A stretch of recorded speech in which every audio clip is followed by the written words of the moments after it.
Good afternoon. I'm Chris Fanta. It's my pleasure to welcome you to our asthma grand rounds. So our topic today is the use of exhaled nitric oxide in the assessment and management of asthma. I'm very happy to introduce as co-presenter Dr. Aidan Long, who I think most of you already know as the Clinical Director of Allergy and Immunology at Mass General Hospital. He also heads the fellowship program in Allergy and Immunology there. And together we'd like to discuss the value, pros and cons of the use of nitric oxide. And our agenda was to do a brief review of the production and measurement of exhaled NO, and then I'll present the pro side of the, yes, it is useful in diagnosis and management, Dr. Long, the con side, and then we'll come together for a friendly discussion at the end. And I will begin then, and I have no disclosures. So many of you know this already. Nitric oxide is produced through the action of nitric oxide synthases from arginine. And there are constitutive nitric oxide synthases, particularly in endothelial cells and also neurons.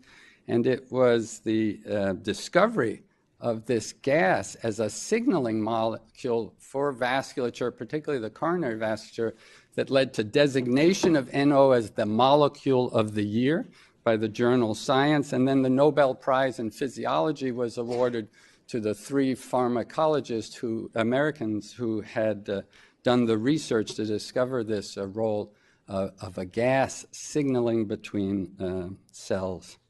And around the same time, work was being done originally in the Karolinska Institute in Sweden that identified nitric oxide in the exhaled breath of both animals and humans, and the discovery that the concentration was increased in persons with asthma. And besides these constitutive nitric oxide synthases that I mentioned, there's inducible nitric oxide synthase, and this is present in airway epithelial cells, and particularly in areas of airway inflammation, and present in eosinophils. And so the generation of nitric oxide from these cells became presumably the source then of nitric oxide in the exhaled breath, and raising the possibility then that nitric oxide might be used as some biomarker for eosinophilia and Th2 inflammation, what's been described as an inflammometer. What actually is the nitric oxide doing in the lungs and in the airways is uncertain. There are many potential roles for this very active substance. It's a highly reactive free radical, and therefore can have multiple different actions. It certainly plays some role as a pulmonary vasodilator. It has bronchodilator activity. It can act as a neurotransmitter. By its reaction with other chemicals can become a pro-inflammatory mediator and perhaps has bactericidal activity. But our interest in it today is not for any potential actions in the lung, but as a marker of disease. So the measurement in the exhaled breath began, I remember this well here, studies done at the Brigham, in which the exhaled breath would be collected in a mylar balloon and then brought off for later analysis at a nitric oxide analyzer. And then came the commercialization of these measurements with the first chemoluminescence technique and this NIOX machine, and then most recently electrochemical analysis in a NIOX, and there's an even more portable device called the NIOX Vero. And these, because of the technique, don't need external calibration. And I thought we might just take a look at the device. Let me just mention first that what these machines have done has standardized a prolonged exhalation. This is how the test will be done, a 10-second exhalation, maintaining a steady flow of exhaled gas. And it's during the last 3 seconds of exhalation that the concentration of nitric oxide is analyzed, now using electrochemical sensors. So if we could take a minute, let's just see one of these devices in action. Here we go. I'm going to make it bigger, and I hope. Here's the Niox. First, ask the patient to empty the lungs, and then make a fast and deep inhalation through the filter to total lung capacity.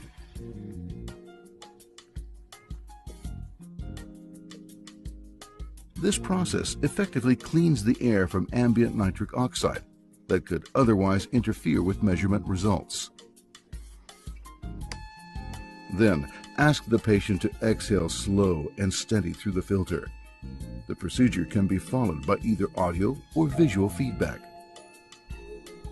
Should the exhalation be too strong or too weak, the device will alert you and the patient. A click sound informs you that the measurement was successful. The device will now analyze the sample, and within minutes, you'll have the result. Yeah, and a good time was had by all. You can see that. Yes, right. Good. So if you make these measurements in an unselected population of some 2,200 patients, these are the sorts of values you get with a median of about 16 parts per billion. Here was a tail out, probably representing those who are atopic or asthmatic. And this cutoff had to do with a comparison with sputum eosinophilia, and is not relevant at this point. And then if you go make these measurements among a group of patients with stable asthma, you can see that although there's considerable overlap, there is a distinct shift in the median, and here on a tail a group of patients who will have values in excess of those that are typically seen among normal. So this isn't going to be a troponin. There's not a clear separation between normal and asthmatic, but it may be a value, and that's what we're going to look at. Based on these, in a review from the American Thoracic Society, it was suggested, and these are not hard and fast agreed upon numbers, but just choosing cutoffs that would distinguish normal and abnormal. It was suggested in adults less than 25 parts per billion, that's what we're measuring, of nitric oxide would be within the normal range. Greater than 50 would put an adult in the abnormal range. And these values may be changed influenced by other factors. Atopy tends to drive up the values. Cigarette smoking, recent active cigarette smoking, drives down the values. Corticosteroids, presumably by suppressing eosinophilic inflammation, will reduce the concentration of exhaled nitric oxide, and one has to be careful about not doing the testing after repeated vital capacity maneuvers, asking about nitrate that's missing here, nitrate-rich foods, and mouthwash. Apparently there's some salivary nitric oxide. So that's the measurement. And what I'd like to argue is that, yes, making these measurements can be useful in our diagnosis and assessment of asthma, and then we'll hear the other side of the argument. And much of what I'm going to share is based on these very well done systematic reviews. There are 3 that I'm going to cite, all suggesting that, yes, there is a role for exhaled nitric oxide measurement in assessing asthma. One from 2011 was prepared for the American Thoracic Society by their official clinical practice guidelines. The second was prepared at the University of Sheffield in Great Britain for the UK's National Institute for Health and Care Excellence, abbreviated NICE. And the third, quite recent, published in December of 2017 by the Agency for Healthcare Research and Quality, and this was prepared by the Mayo Clinic's evidence-based practice group. And what, in just a summary, and what I'd like to try and convince you, here's from the ATS clinical practice guideline. It suggested that measurement of exhaled nitric oxide is a quantitative, non-invasive, simple, and safe method of measuring airway inflammation that provides a complementary tool to other ways of assessing airways disease, including asthma. And I believe that. So how might we use measurement of exhaled nitric oxide? We might use it in the diagnosis of asthma and detecting eosinophilic inflammation of airways because of upregulation of inducible nitric oxide synthase in airways and eosinophilia. Predicting steroid responsiveness, presumably the more eosinophilic inflammation there is, the more likely you respond to inhaled or oral steroids. Useful in monitoring asthma activity, and finally useful in assessing causes of refractory asthma, as might be appropriate for allergists and pulmonologists in an asthma center. So first, the diagnosis of asthma, and we said this is not going to be an absolute number. You can say, this patient has asthma. It's not that kind of test. Like any test, exhaled nitric oxide has a sensitivity and specificity depending on the cutoff that you choose for normal or abnormal, but in general, it has greater specificity than sensitivity. A positive value points you to the diagnosis. A negative value doesn't exclude. It's said here, a normal or low exhaled nitric oxide does not exclude a diagnosis of asthma.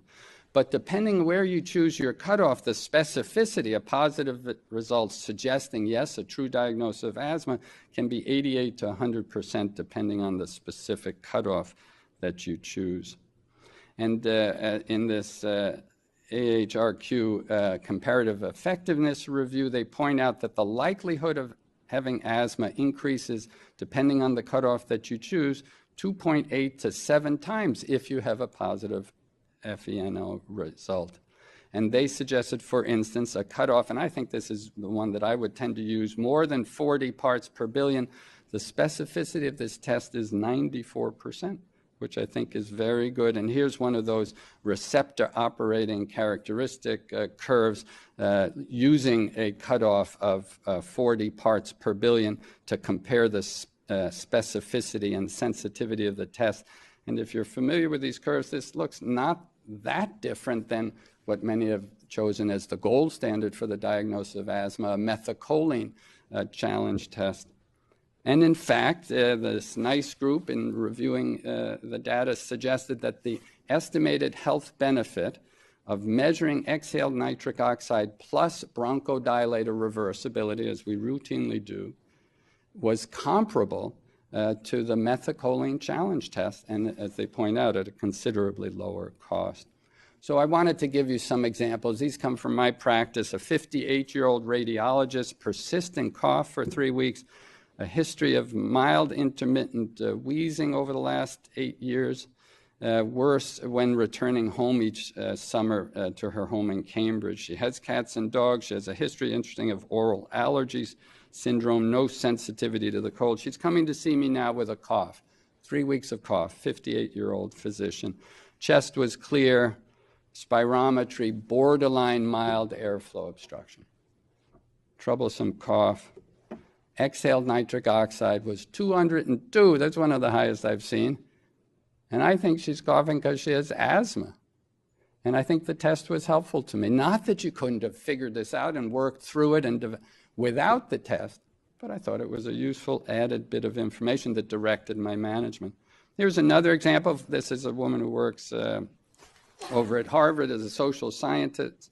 She gave the history years ago at age 13. She had asthma and allergies. And over the years, yes, if she were around cats and dogs, she would experience tightening in her chest.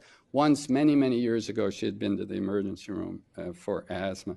But she's divorced now. The cat went with the former husband. She feels great. She just comes to establish care. She's physically active, no dyspnea, no cough, feels well, on no medications.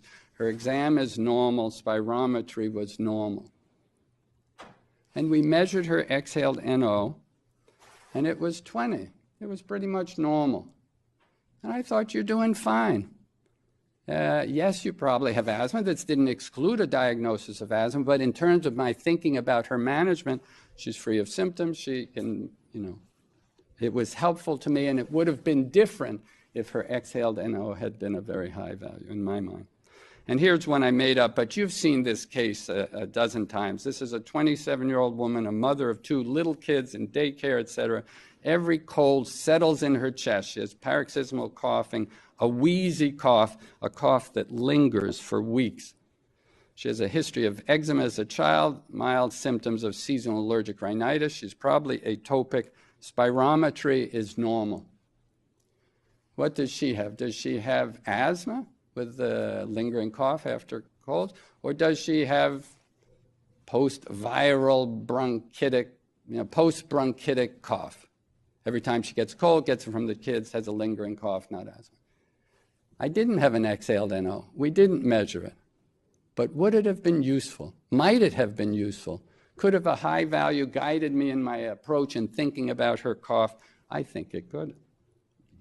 Okay, what other uses might we have from measurement of exhaled nitric oxide? Can we detect eosinophilic inflammation of the airways? I think that's the answer is yes. There is a good correlation between exhaled NO and sputum eosinophilia, here defined as more than 3% on the sputum differential. And many of us, although we'd like to be able to measure sputum differential, don't have this available, but we could have exhaled nitric oxide measurement. So this was a retrospective analysis done in Belgium of nearly 300 patients with asthma, confirmed asthma, and they all underwent measurement of exhaled nitric oxide and sputum induction. And the authors found not a perfect, but a strong correlation between the presence of sputum eosinophilia and an elevated exhaled NO value. This is highly significant. It was measured in smokers, in those not on inhaled steroids, and in those on various doses of inhaled steroids. And they summarized these results saying that a threshold value of greater than 42 parts per billion discriminates between eosinophilic and non-eosinophilic asthma with a sensitivity and specificity as shown here. If this is true, if we can use exhaled NO as a predictor of eosinophilic inflammation of the airways, could we use it then to predict likely response to inhaled steroids? This says in asthma, but it might be in other airway diseases as well. And again, I think the evidence, and I'd like to share it with you from one particular study, is that measurement of exhaled NO is in fact a better predictor of the likelihood that your patient with airway disease will respond to inhaled steroids than spirometry, peak flow, bronchodilator responsiveness, or a bronchoprovocation challenge and bronchial hyperresponsiveness. And here's this study. It was only 50 patients, but 52 patients done in New Zealand. And these were patients referred to a clinic like yours with persistent respiratory symptoms of at least 6 weeks. And the patients are going to be randomly assigned to either 4 weeks of inhaled steroid, fluticasone, 250 micrograms twice daily, or placebo. And trying to predict who is going to be responding to the steroids, they measured spirometry, they did methacholine and adenosine provocative challenges, they had patients keep a peak flow diary, and they measured exhaled NO. And they found that exhaled NO was the best single predictor of all those potential predictors of a positive response to inhaled steroids. Their cutoff was 47 parts per billion. And the positive response was improvement in FEV1, increased peak flow, reduced composite symptom score, and a decreased responsiveness to adenosine. And for all 4 of these outcomes, the best predictor of improvement with inhaled steroids was measurement of exhaled NO. And here's just one graph from that study where they divided the measurement of exhaled NO in these patients into tertiles. Here are those less than 15, 15 to 47, and greater than 47. That was their cutoff. And they're looking at response to FEV1, peak flow, composite symptom score, and PC20 to adenosine. And you can see the most dramatic differences. I should say that placebo are these stippled bars, and the hatched bars here are the fluticasone-treated group, and this is simply the difference, the solid bar between fluticasone and placebo. And it's in this group with a FeNO of greater than 47 that significant differences were seen for all of these outcomes. What about usefulness in monitoring asthma activity? Could we use this measurement to adjust our corticosteroid dose and make decisions about managing patients over time? And I think I'm going to admit in advance that here there's some room for controversy, and I think we'll see some negative studies in this regard. But it has been suggested that an exhaled NO, here again, greater than 47 parts per billion, in a patient you're seeing in an outpatient setting, they're feeling well, they're doing okay, you're wondering about cutting back on their steroids.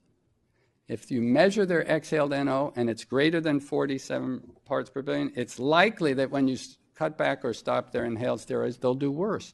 Whereas patients who have an exhaled NO in that context of less than 22, it's more likely that they'll have preserved asthma control if you decrease or stop the steroids. And that's how it might be used. Now, there have been a number of studies using exhaled NO in addition to physical exam and measurement of spirometry to help manage patients over time with asthma. And this most recent review in December of 2017 found 14 randomized controlled trials asking, is there any incremental benefit adding exhaled NO measurement to spirometry and usual clinical assessment?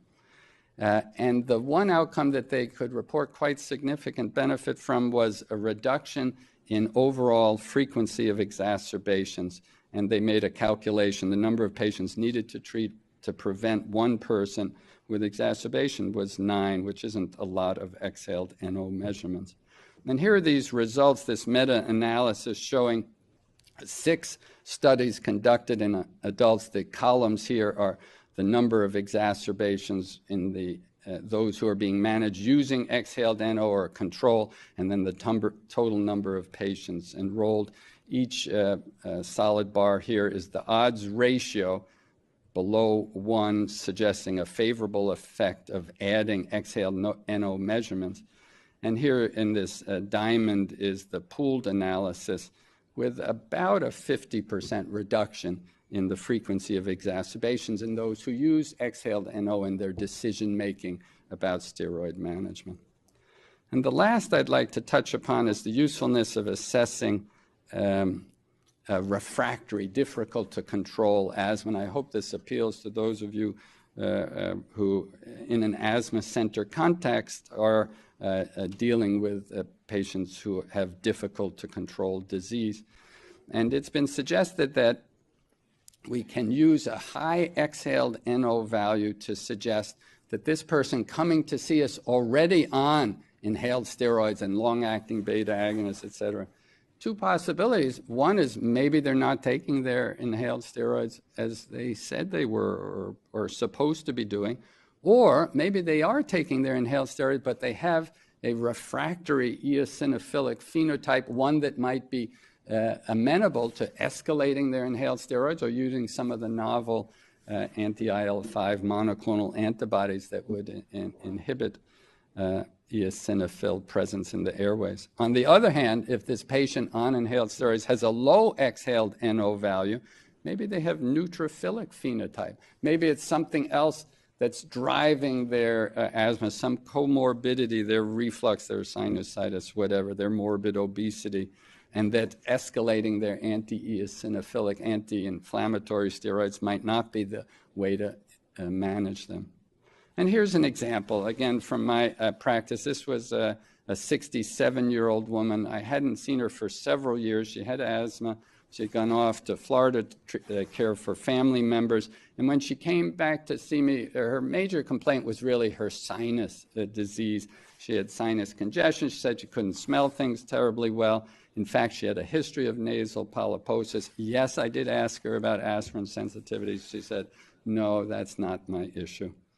And she's said she's taking the combination salmeterol, fluticasone twice daily, not needing her albuterol terribly frequently.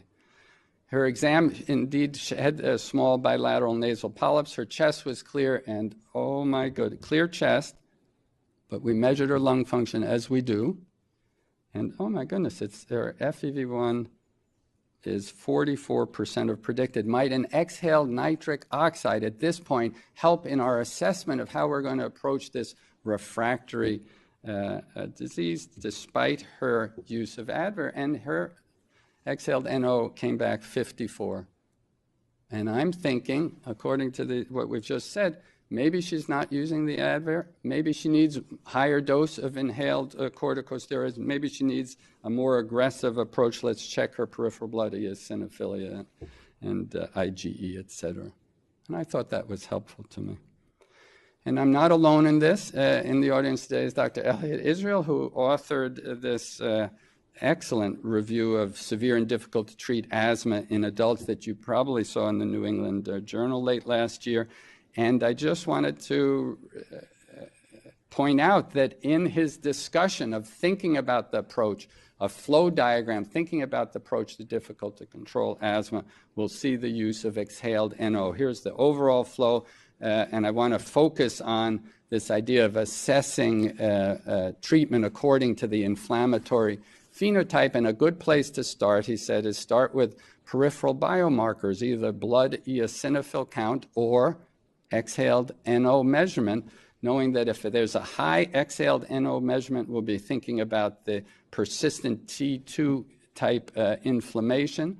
And if there's a low exhaled NO, we'll be thinking about possible non-type 2 inflammation, such as neutrophilic or these other types, paucigranular, et cetera, inflammation of the airways. And the diagram I just highlight, I won't go through it, but exhaled NO, exhaled NO, exhaled NO, using these measurements in thinking about our approach to refractory asthma. So in sum, I wanted to quote to you the summary statements from this National Institutes of Health and Care Excellence in England. Here, after their detailed systematic review of the literature, is what they concluded. Exhaled NO testing is recommended as an option to help diagnose asthma in adults and children who, after initial examination, are considered to have an intermediate probability of having asthma, and when exhaled NO testing is intended to be done with other diagnostic options. Sounds balanced, sounds reasonable to me. And exhaled NO measurement is recommended as an option to support asthma management in people who are symptomatic despite using inhaled corticosteroids. That's my story, and I'm sticking to it. And I'm happy now to continue this discussion. Dr. Aidan Long is going to present the con side of the argument. Dr. Long. Thank you, Chris, for a very balanced and insightful discussion. It's my pleasure to take the other side of the argument. I want to begin by looking at what Chris has said.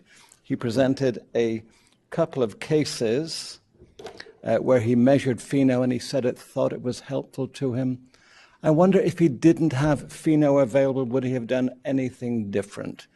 The first lady clearly had allergic asthma, or the first lady had allergic asthma, came back to our house, had many features of atopy, had airway obstruction. Was he going to withhold asthma treatment if he didn't have the FeNO value? The second patient had normal FeNO. Was he now going to withhold treatment or still use it? So I'm not sure. It was interesting, but not decision-changing, I would think. Secondly, the studies you quote that appear to give a positive thumbs up for FeNO, you'll note all had very high cutoff values. Your initial graph showing the FeNO distribution in asthmatics versus normals, the group who are above 50 was really a very small number. So I would put it to you that yes, in those outliers there may be some value, but in the routine daily care of most asthmatics, it may be a very different story.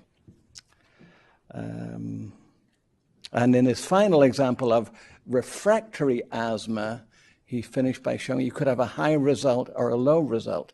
And in each case, there was a range of possibilities. So the high result didn't really get you very far. It still had you thinking. The low result still had you thinking. So I'm going to look at it a slightly different way and say, in the routine care of most of our asthmatic patients, is there a role for this measurement? overview of what I'm going to say is listed here. What are the potential utilities of any asthma biomarker? How does FeNO perform in this regard with respect to asthma diagnosis that Chris touched on, assessing control and risk that Chris also touched on, and in guiding therapeutic decisions in asthma? And if you believe what I show and conclude that it doesn't perform very well, well, then why doesn't it perform well, and where does that leave us? So any biomarker will be sensitive, it'll be specific, reliable, reproducible, practical, simple to perform, and low in cost. FeNO meets many of these characteristics, specifically with respect to being simple to perform and low in cost, but does it meet the others of sensitivity and specificity? It should give an objective measure of health status or disease. And in airway diseases, we can think of a range of potential roles for biomarkers. Could be in assessing the risk of developing asthma, either pre or postnatally, assessing the risk of developing allergic sensitization with or without asthma, interpreting early life wheeze, assessing the onset of asthma, looking at persistence, severity, or defining the phenotype. The potential contribution that FeNO could make in this area might include asthma detection, accurate diagnosis, risk stratification, identification of treatment choice, or monitoring response to treatment. Chris mentioned some of this. I want to re-emphasize that this is generated during the conversion of arginine to citrulline by nitric oxide synthetase. There's two types, constitutive and inducible. The inducible are the ones that occur in airway inflammation. He mentioned its known physiological effects of bronchodilation, including in the airway and pulmonary vascular dilatation, neurotransmission, and as a mediator of inflammation as a free radical.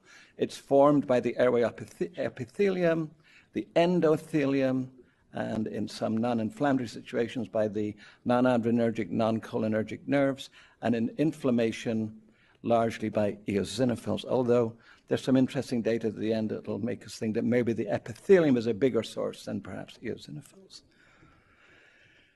He mentioned the normal ranges. So it's not unique to asthma. Elevated airway nitric oxide is seen in other manifestations of atopy as well. It's found in COPD exacerbations, in bronchiectasis. Variable data with respect to viral URI. Some studies suggest it's elevated, some suggest it's lowered. And in some systemic diseases like liver cirrhosis or lupus, and then in patients who've had lung transplant, either undergoing rejection or bronchiolitis obliterans. In contrast, low values are seen in other conditions, cystic fibrosis, ciliary disorders, HIV, pulmonary hypertension, and obesity. So it's not unique for asthma. There will be things that will interfere with its interpretation. Perhaps one of the most troubling ones is cigarette smoking. FeNO appears to lose most of its specificity in smokers. And these two studies have looked at this, and they estimate that about 35% of asthma patients are smokers. That's certainly not what I see in my population. It's a lot lower than that. Maybe these are Irish and English and other European people who are smoking more. We know what smoking can do, but the problem is when you look at clinical trial results looking at FeNO, smokers are typically excluded, including ex-smokers, which means that you're possibly missing a significant group of the population, and therefore the extrapolation of data may be a little bit troublesome. Let's look first of all at the accuracy of FeNO for making a diagnosis of asthma. And this was subject to a systematic review published this or just last year in Thorax by Karash. This is the breakdown of papers. They started with 12,000 citations, ended up looking at 27, and looked at them in terms of both sensitivity and specificity. When they compared a diagnosis based on FeNO compared to a diagnosis based on some other measure, such as bronchial provocation, pre- and post-bronchodilator spirometry, variability in peak flow over time, or a combination of these. And again, we're looking here now at steroid-naive patients with a clinical concern for asthma. They're trying to make a new diagnosis of asthma. The sensitivities ranged from 0.58 to 0.72, with a value of 0.65 overall. Specificity was somewhat better at about 0.82. Their best conclusion from these 27 studies was the accuracy in making a diagnosis was fair, and with the higher specificity and sensitivity suggesting it's better at ruling in asthma than ruling it out. And therefore, in those cases where you're in doubt, and I support what Chris said on this, you may be able to avoid some methacholine challenges by seeing a high FeNO. So it may be useful there. But in general, in making the diagnosis, it doesn't perform as well as the other typical measures we already use in everyday practice. So it doesn't change the game there in terms of diagnosis. How useful is it in assessing asthma morbidity? How does it do in telling us how our asthma patients are doing at any given visit? This was a study published in JACI last year by Milanivsky, and they looked at about 400 subjects, half of them were women, young, and looked at measurements of poor asthma control as evidenced by a low FEV1, a low FEV1%, a bronchial provocation of less than 0.3 milligrams, uncontrolled asthma based on these standardized questionnaires, patient-centric questionnaires that have been validated, or in a patient with a history of recently labile asthma. And they looked in each case, how would an elevated FeNO or an elevated blood eosinophils have correlated with those abnormalities. And what you can see here is that FeNO, for example, when elevated, was no better than being normal in correlating with poor lung function, either FEV1 that's low or an FEV1% that's low. EOs did a little bit better at correlating with that. For bronchial responsiveness, it was slightly similar for the two, but both combined always fared better than either one alone. The same goes for uncontrolled asthma, and the same goes for recently poorly controlled asthma. So it may have some mild additive effect over what we already do, but it doesn't really tell us anything new in and of itself, in my opinion. Similarly, looking at whether having an elevated FeNO and or an abnormally low FEV1 predicts the future risks of exacerbation. So we have a patient in our clinic, they seem to be doing okay. What's the likelihood they will end up in trouble?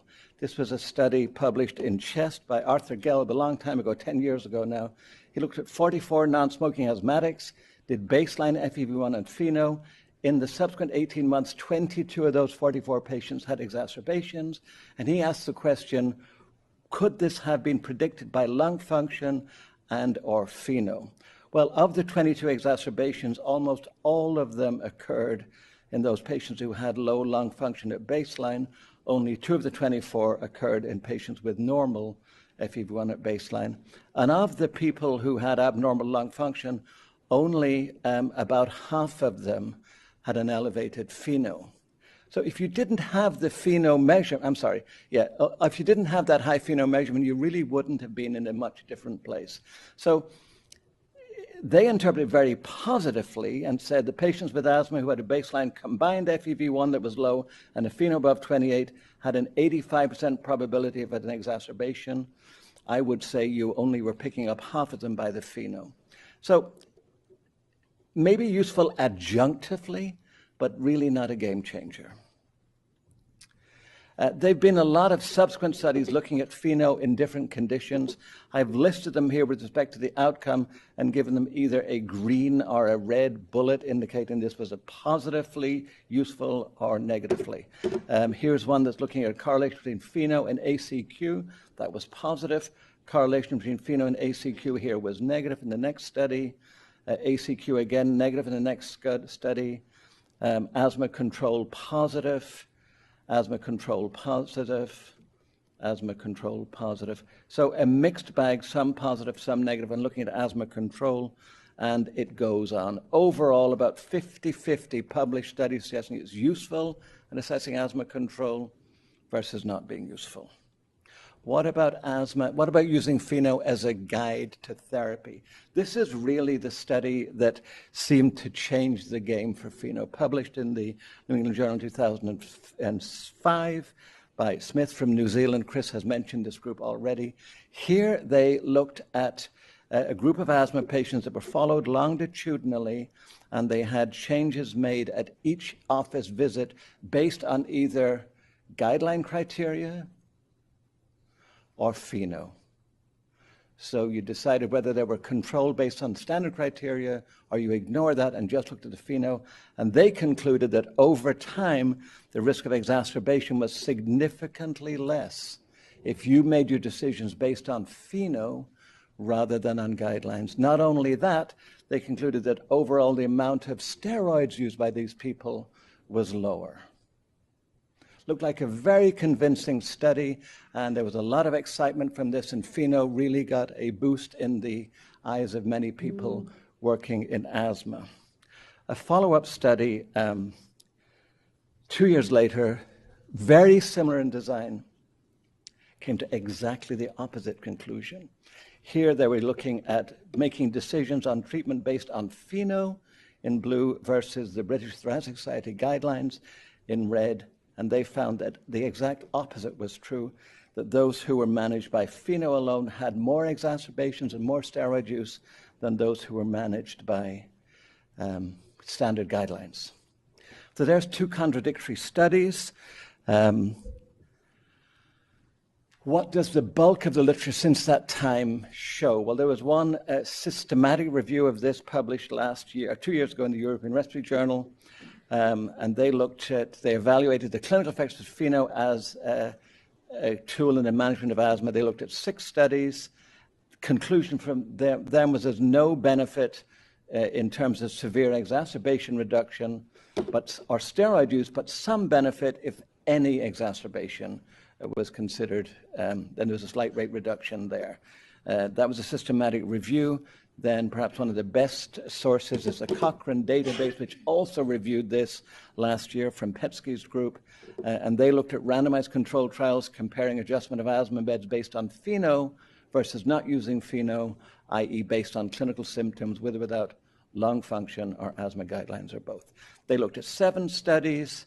Asthma exacerbation reduction, same as the last study, favored the FeNO group, but there was no difference with respect to hospitalization rates, steroid requirements, or other secondary outcomes, lung function. FeNO levels? So even though the primary endpoint was FeNO, there was no difference in the FeNO levels despite basing your decision on FeNO levels, symptom scores, or steroid use. They concluded that universal use of FeNO to help guide therapy cannot be advocated. So there may be examples, as Chris mentioned, but by and large, as a routine tool, the data doesn't seem to support it in managing routine cases of asthma.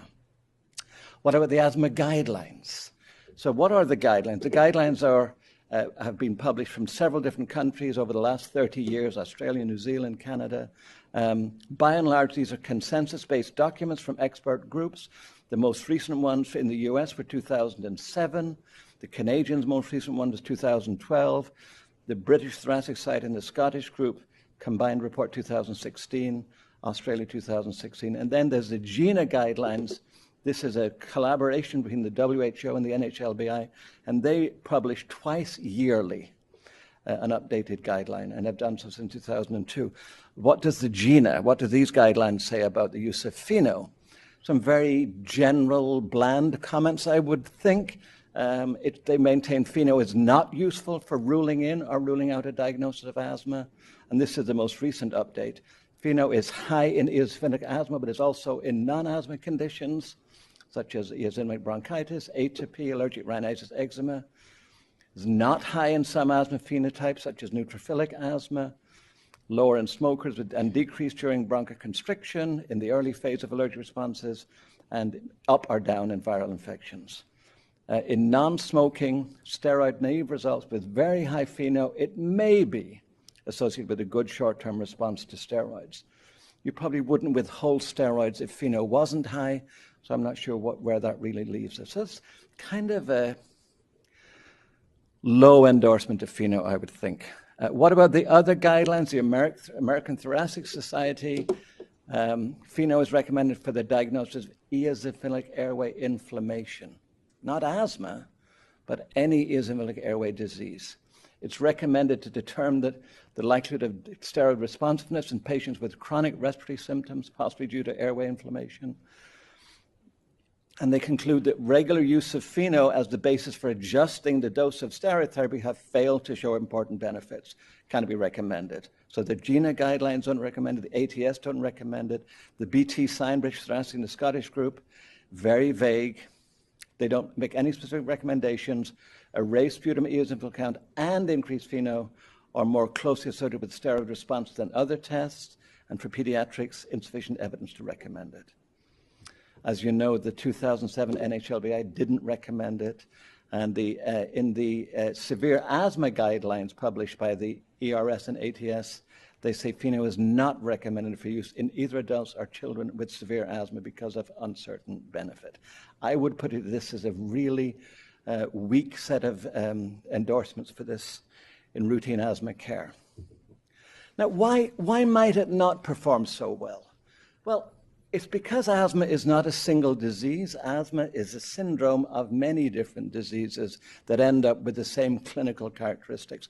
This was first recognized by my predecessor as the head of the allergy clinic at Mass General, Francis Rackman. He was there between 1887 and 1993. 2 years after completing his general medical training, he wrote this pivotal treatise on 150 patients that defined bronchial asthma as a symptom of multiple causes. The terms extrinsic and intrinsic asthma were introduced in this paper, and this really rings true today.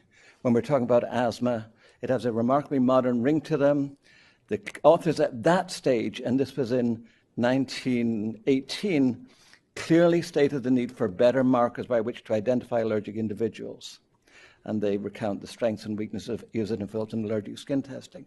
If we fast forward now almost 100 years to a review by my countryman John Fahey in Nature Reviews Immunology 2015, lo and behold, he thinks we can divide asthma into two types, Th2 high and Th2 low, not unlike what Francis Rackman said 100 years previously.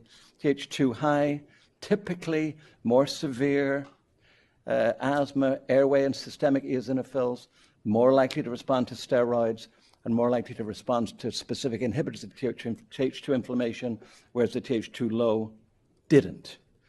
So we haven't come a long way in 100 years, and in fact, a review in 2013 by Sally Wenzel looks at this in a more detailed breakdown. If we take the asthma syndromes overall, they can be broadly divided into Th2 high, Th2 low. Atopy tends to favor the Th2 high, more likely to have an early age of onset at Th2 high, more likely later age at Th2 low. Eosinophilia tends to group at this side of the table. Neutrophilia or low numbers of cells at this side. These group tend to be corticosteroid responsive. These group not. Smoking is involved here. What's interesting, though, to get back to Chris's last case, severe asthma spans both of them. So if you have a high FeNO or a low FeNO, it probably doesn't help you in this regard. So asthma is a syndrome, and until we understand what disease we're dealing with, FeNO will have different utility, depending on which type of asthma you're actually dealing with.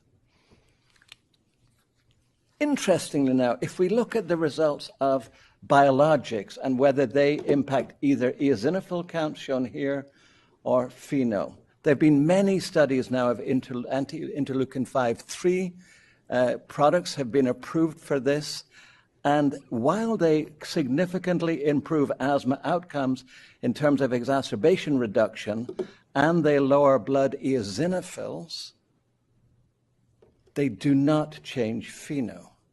So you can have a patient with severe asthma, exacerbation-prone, eosinophilic, who comes under control, no longer has exacerbations, reduces eos, but FeNO doesn't change, suggesting that there's something more than eosinophils driving FeNO. Not only that, these other biologics, which also reduce exacerbations, have differential effects on FeNO. Here, for example, EOs go up with the anti-IL-4, anti-IL-13 drugs.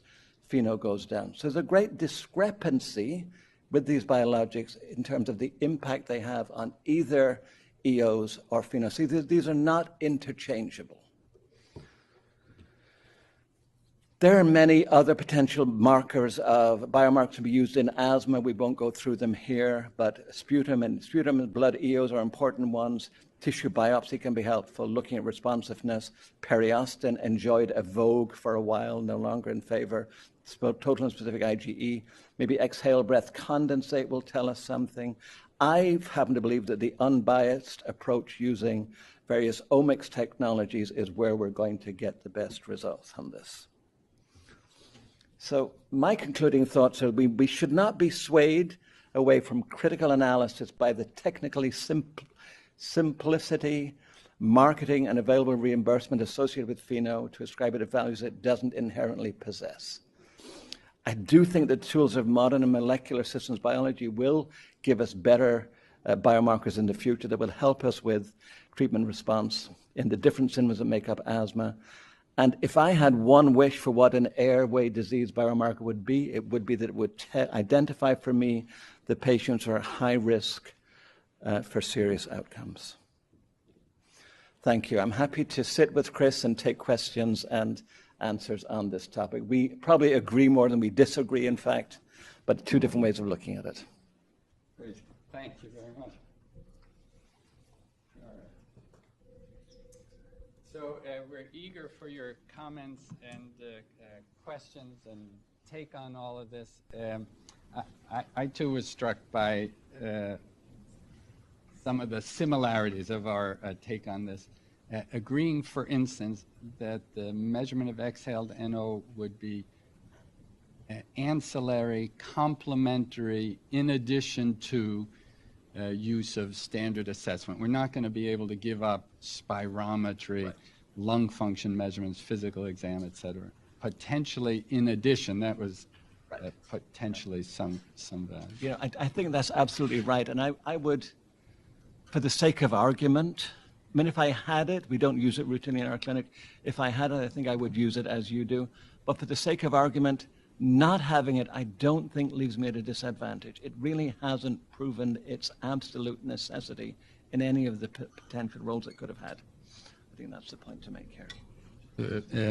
Making the point that we can manage asthma as we've done for years without the measurement of exhaled NO. I would agree with that, although I also thought that I could manage asthma with theophylline for years, and I'm yet sorry you were so misguided, Chris. So I agree, for sure. And in fact, my practice, I have one area where I have accessible exhaled NO and another place where I don't have it. But I like having it. Yeah, please. Yes, ma'am. So I have a question about how, I guess for Dr. Fanta, who uses it more, how the extent of bronchoconstriction in the patient affects how you interpret it. So we've known for a long time that acute bronchoconstriction, like after the cooling challenge, we found that during aspirin challenges, your FeNO goes acutely down, so it's sort of a useless marker at that point. But I don't think there's great data, and I'm curious about your 44% FEV1, about how more chronic bronchoconstriction would affect FeNO. So if we know that acute decreases it, then perhaps if you're 44% FEV1 with an FeNO of about 50, if you had given her inhaled steroids and she went to 51, but was better, could it possibly have been that she was better and doing her meds just fine, but now that she had less bronchoconstriction, her FeNO went up? And how much does that play into how you interpret the FeNO? I think I hear what you're saying. I'm not sure that the patient's airflow obstruction that I was seeing was acute bronchoconstriction. It's just airflow obstruction. And how do we sort out how much of the airflow obstruction is smooth muscle constriction of an acute episode and an acute attack, and how much is this persistent airflow obstruction? And perhaps I didn't do post-bronchodilator testing that day, so I can't answer that specifically. Your point, I think, was if bronchoconstriction reduces exhaled NO, might have her exhaled NO been even higher at a time when she wasn't? Yes. Yes. And then if she comes back into you, and her FEV1 is higher, will that then affect how you interpret FeNO at that time? But in this case, the way I think we were using exhaled NO was that the fact that it was a high value, perhaps even in the presence of acute bronchoconstriction, was a useful data point for me. I think it would have been a harder question to answer if her value had been low. Would that maybe falsely push me away from eosinophilic inflammation? It does actually get to the point of the methodology of measuring this. You had a very nice video clip that showed you need a steady, low flow rate, because what you're trying to allow is for the air that's passing through the airways to equilibrate with the epithelium. If you have a too rapid flow rate, you're going to be sampling alveolar NO, which is constitutively made, or if you have a very slow flow, a very small flow, you may not get much NO into it anyway. So it can be affected by acute bronchoconstriction. That's a fact. How you interpret that or how you use it gets to the point that I'm at, that this, we yet have to understand more about this to use it properly. Nora. Having reviewed a lot of the primary data on this, could you comment on how many of the studies you think might not be positive because it's confounded by upper airway or patients with A-to-P or the exact way they measured it, whether nasal clip is used, et cetera, whether you think it might perform a little better if that was more carefully studied? My sense from reading the studies that they did it was that they did it correctly. They all specify they did it correctly, using the correct flow rate and with the nasal clip. So I don't think that would be a factor for the negative result, in my opinion. Although others have argued that the failure to have exhaled NO measurements be useful in reducing exacerbations and monitoring disease over time, some of those studies were not so much the accuracy of the measurement as the design of the study. Which patients are you allowed to cut back the inhaled steroid dose and whatnot. So the protocol design in the different studies may have been a factor in the different outcomes, I think. Are there known sex differences, this is kind of on our mind recently, between patients, are there sex differences among FeNO measurements, and if you fractionated some of these studies using that, would that better approximate usefulness in the clinic? I haven't heard that discussed as a variable, so I think there probably aren't. Either it hasn't been studies or there haven't been differences. Unless anybody knows to the Elliot, do you know? Higher levels in men. Yeah, I don't think so. Height is a factor, and age is a factor, but gender not so much.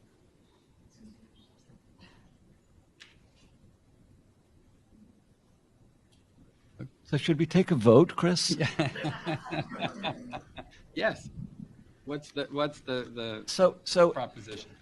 The title of this talk changed as we got closer to the time.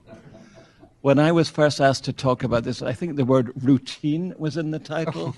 Is FeNO routinely useful in the management of asthma? That seemed to disappear as we got closer to the date. So let me ask the question, is the routine use of FeNO in asthma care worthwhile? Those who are in favor, raise your hands.